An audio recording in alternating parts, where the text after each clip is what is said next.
Ouais. Alors, mesdames et messieurs, on va appeler les juges, puisqu'ils sont là. Je vous demande de les applaudir, s'il vous plaît. Joachim, tu es en place, c'est bien, il a l'habitude. Regardez, vous voyez les verres d'eau, là. Ça. Connor, Alban, Michaela, Raymond Bonjour. et nos shadows qui sont juste derrière avec les chronos. Alors, tout est important, tout est important. Ils regardent le moindre détail. Vous aussi, regardez les détails. The sponsor water. Ok. Voilà, donc là, vous voyez notre fournisseur d'eau, c'est Brita. Ils ont mesuré l'eau au niveau des ppm, c'est-à-dire de la quantité de minéraux qu'il y a dedans. Et donc, en fait, l'eau que Joachim a utilisée, c'est l'eau du sponsor. Donc, on la goûte quand même pour vérifier qu'elle n'est pas aromatisée, salée, sucrée, on ne sait jamais. On sait jamais, quoi qu'il en soit. Quoi qu'il en soit, Joachim, je sais, tu connais les règles, mais je me dois de te les rappeler. Quand tu es prêt, tu peux lancer ta musique, tu lèveras la main pour dire time, déclencher le chrono. On déclenchera nous aussi un chrono indicatif. Je te rappelle que le chrono officiel est celui qui est à la main de Camille.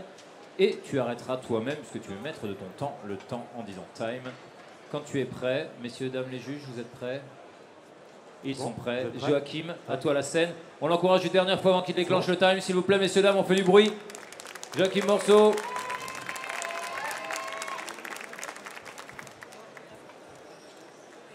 Time. Bonjour, je suis Joachim, barista chez Terre de Café. Et j'aime vraiment bien la compétition, mais pour une raison très particulière. En fait, pendant tout le temps d'avant, les semaines d'avant, on va s'entraîner, on va pratiquer, on va apprendre et on va partager. Et si j'aime autant la compétition, c'est pour ce partage. Alors, j'aimerais faire quelque chose avec vous, s'il vous plaît. Normalement, quand je m'entraîne dans ma cuisine. Et j'aimerais vraiment, si ça ne vous dérange pas, que vous veniez dans ma cuisine. On est une semaine avant la Brewers Cup. Je vais partager avec vous mon café et vous allez être à la place des juges la semaine prochaine. Ok? Alors mon café vient de Colombie. C'est un café qui a été produit par la Granja Esperanza. Plus particulièrement, la ferme Cerro Azul. Cette ferme, elle se trouve vers Trujillo, à peu près, dans la vallée del Cauca. C'est vraiment un terroir absolument exceptionnel. En fait, ce terroir a tout pour faire un café magnifique. Déjà, microclimat, assez particulier, la température va de 15 à 21 degrés, parce que l'ensoleillement est gêné, entre guillemets, par la brume. Ce qui fait qu'il n'y a pas trop de soleil, mais pas non plus trop de froid. 85% d'humidité et un sol volcanique. En fait, ce terroir a vraiment tout pour faire ce café, ce beau café. Mais ça ne suffit pas. Donc ils ont voulu planter une variété exceptionnelle. Cette variété, bon, c'est pas un secret, j'adore ça, le geisha. Et ce geisha, c'est celui du Panama. Donc geisha 1931, mis donc de l'Éthiopie au Panama il y a une 80 ans exactement, puis transféré il y a une dizaine d'années du Panama à la Colombie. Donc ce geisha, ce sol, ce terroir, mais ça suffisait pas pour la Granja. Ce qu'ils ont décidé, comme c'était des fans de cognac, et que le soir, quand ils prenaient un beau cognac XO, longue maturité, le soir, ils avaient une certaine plénitude. Ils étaient vraiment contents et très zen avec leur cognac. Ce qu'ils ont décidé de faire, c'est de retrouver la même chose avec le geisha. Et donc, je vais vous proposer le geisha XO aujourd'hui. Ce geisha, cette fermentation, en fait, ce qu'elle a de particulière, c'est qu'au lieu de sécher naturellement après une fermentation nature simple, ils le mettent dans des cuves. Dans des cuves pendant 35 à 48 heures. Et ça fermente, mais de manière extrêmement contrôlée.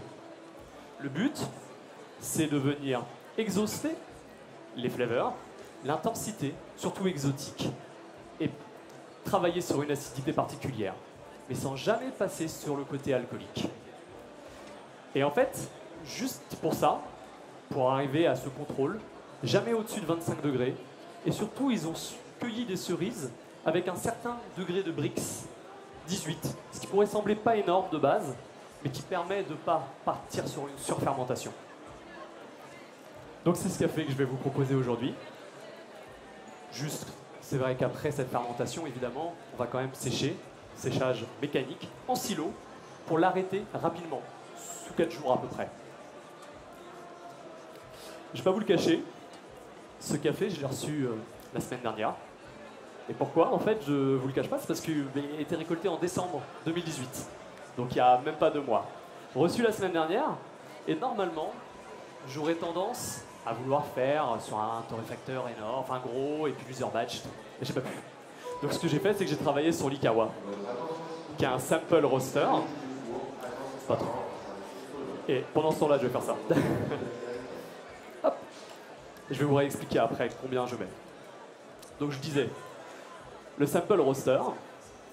Et en fait, de ce petit souci de base, ça m'a permis de travailler encore plus. 24 courbes de torréfaction pour trouver celle-ci. Et beaucoup de partage avec des gens un petit peu du monde entier qui m'ont un petit peu appris à travailler avec ce modèle. Donc, on a cherché sur une torréfaction plutôt développée, évidemment, en restant en light. Pour chercher et pour magnifier, vous allez voir les saveurs exotiques et travailler sur cette belle acidité et ce sucre. Je vais commencer mes drippers. Comme vous pouvez le voir, ce ne sont pas des drippers classiques. J'ai choisi cette année en fait, de partir sur l'origami. L'origami, c'est une marque japonaise qui a en fait refait un petit peu le principe du V60, qui est un autre dripper japonais, mais avec des striures plus droites.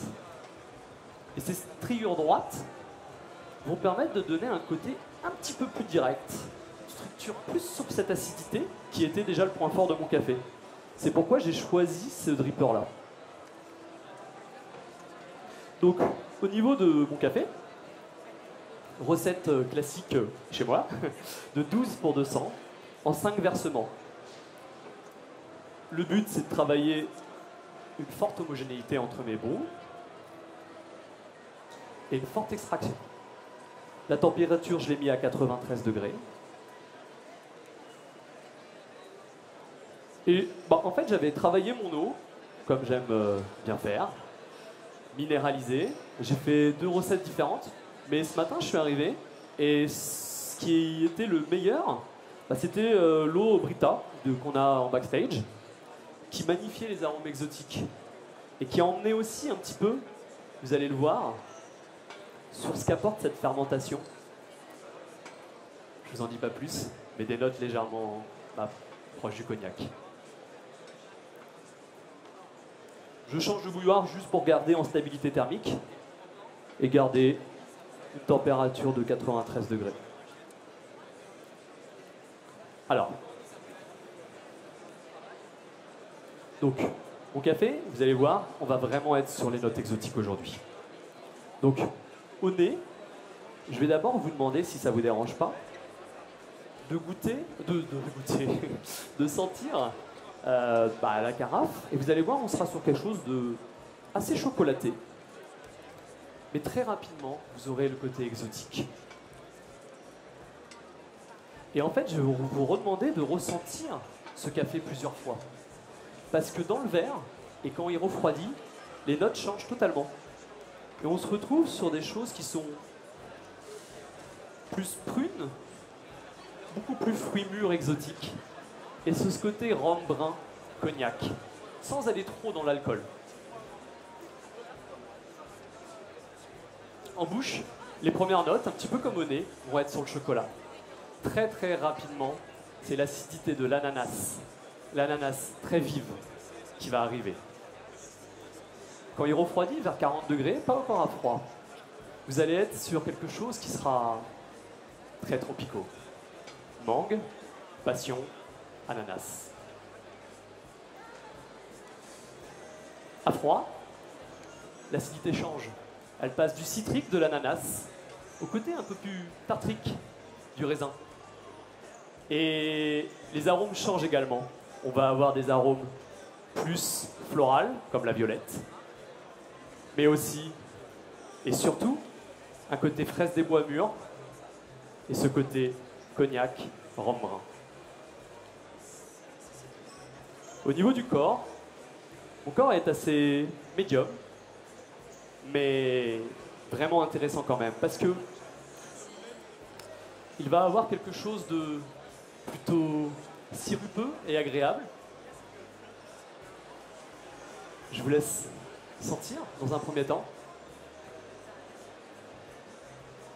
Et je reparle de la fin des flavors après.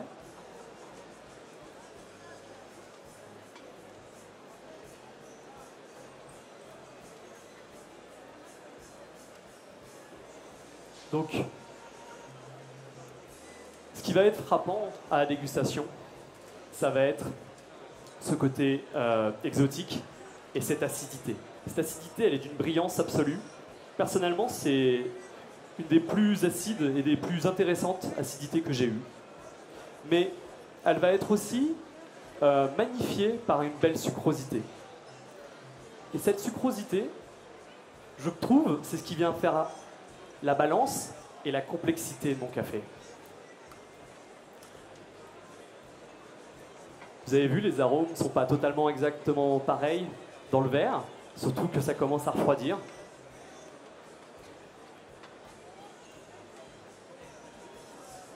Alors, pour moi, c'est le symbole même de notre métier, le partage. Le partage avec le producteur, Camillo.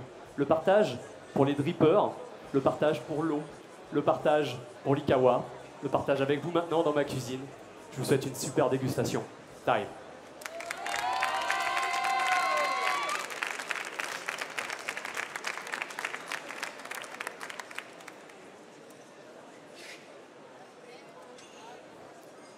Partage avec moi-même.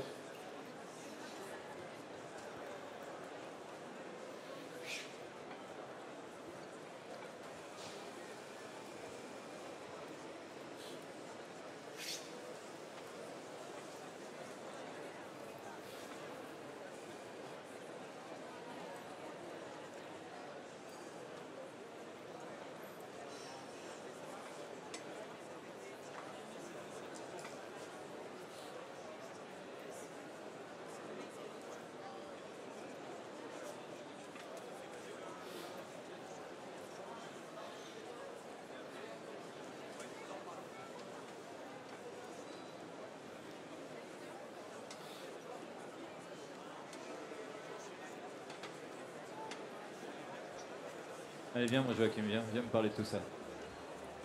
Je te demande pas si ça s'est bien passé parce que j'ai arrêté de poser cette question depuis longtemps. Ça s'est bien passé. Je suis content. Alors voilà, c'est ça, t'es content et ça c'est super important. Content, ça, j'ai partagé mon café, qui sont dans ma cuisine. C'est bien ça. Oui. C'est bien ça. T'aurais pu faire l'électricité un peu mieux parce qu'il y a une prise Oui, qui mais pend là-bas quand même. oui, mais oui. Je suis pas électricien encore. Un petit peu à temps partiel. Bon, alors dis-moi juste, origine de ton café, tu nous as dit Donc Colombie. Colombie. Oui. Un café colombien. Ça fait plaisir de voir un café colombien. Ça fait longtemps qu'on n'avait pas eu des cafés colombiens. Bah, en fait, il y a des bons cafés partout. Ah oui, oui. Voilà. Il y a des très bons cafés en Colombie. Il y a des excellents cafés en Colombie et notamment dans cette ferme. Notamment dans cette ferme où ils font vraiment des process particuliers, des belles choses. Oui, pardon. Merci. Merci d'être venu. Merci d'être venu dans ma cuisine. Allez, à plus tard. Merci. Merci beaucoup. Allez, on applaudit les juges, s'il vous plaît, messieurs, dames, qui partent pour déguster derrière. Voilà, restez au milieu. On va avoir dans quelques minutes une animation de la maison Monin des sirops français. Monin, la plus grande gamme de sirops au monde. Une petite animation pour vous montrer un petit peu ce qu'on peut faire avec du café, des cocktails. Donc restez là.